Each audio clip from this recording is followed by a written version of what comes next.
I love predicting something that comes true, just like I did in 2016. In fact, I'll even brag that I was first in the country, even ahead of all the national pundits.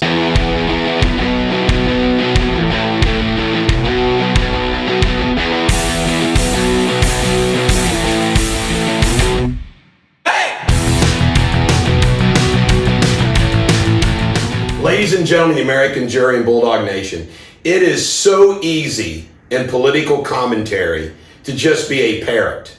Some of these people like Tommy Lahren and others on Foxes, they're just parrots. Then you have people who actually think for themselves and come up with some original ideas and thoughts. Laura Ingraham and Tucker Carlson are two that do that. From day one, when this violence across the country began, I said, this is the issue. And the reason why is it is impossible for your average American living in the suburbs and the country to see what's going on in the cities and say, wow, this isn't good. Do you believe that the Democratic Party held a presidential convention, nominating convention, last week and did not mention, Joe Biden did not mention the violence going on? Now, yesterday, he came out with a statement saying, well, we can't have this. Boom!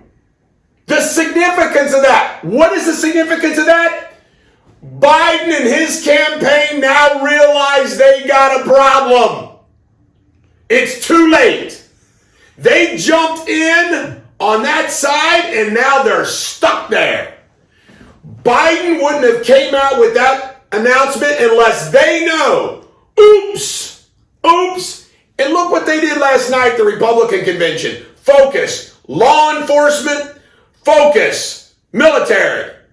Did you see law enforcement and military honored at all at the Democratic National Convention? Absolutely not. And then Chuck found a video of a black commentator giving commentary about, I'm telling you right now, we're going to push the white voters a little bit too much, and it's going to boomerang. And it's true. And the disconnect between liberal media and all those people that side with them, including professional sports, NBA canceling their games in protest of the Blake shooting, and then baseball players do it, and then Western Southern tennis players do it, and all the professional athletes. Professional athletes are aligned with the left, and they don't get it. They protest, get this, they protest a shooting of a black man with a criminal record who had a knife, who was not agreeing to police commands. Maybe he did or didn't deserve to be shot. But do they protest the white people protecting their property who get killed? Do they protest the black businesses that have their businesses destroyed? Do they protest police officers getting shot, killed, ambushed across this country, getting hit with bricks? No. No protest to that. That's all okay. So we're all sitting at home thinking, wow. And you know what? All those speeches last night, Republicans getting revved up, feeling good. Turnout. Guess who else is loving it? Independent voters. Independent voters are loving what they're hearing. I mean, Pence's speech gets an A from Republicans. He gets an A from independents. He even gets a C- from Democrats. There's even some Democrats, conservative, moderate Democrats that got to be watching this saying, think about it. The old cliche, you've made your bed, you got to lie in it. Joe Biden's campaign is for the violence. They can deny it all they want. They are for the violence. They're for shutting down this country again. Ain't gonna happen. They are for socialism.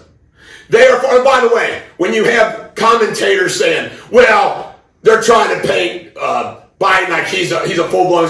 When you're happy to say, it's that famous saying, when was the last time you molested your wife or beat your wife?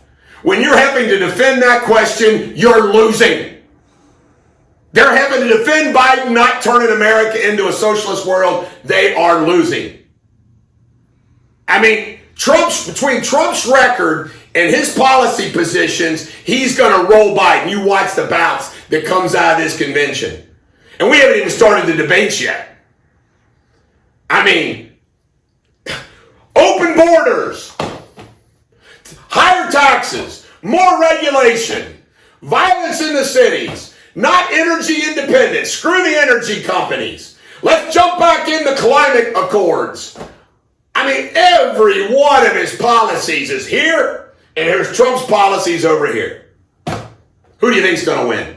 And I called it. I called it a long time ago. In negotiations, one of the biggest mistakes you can make is overplaying your hand.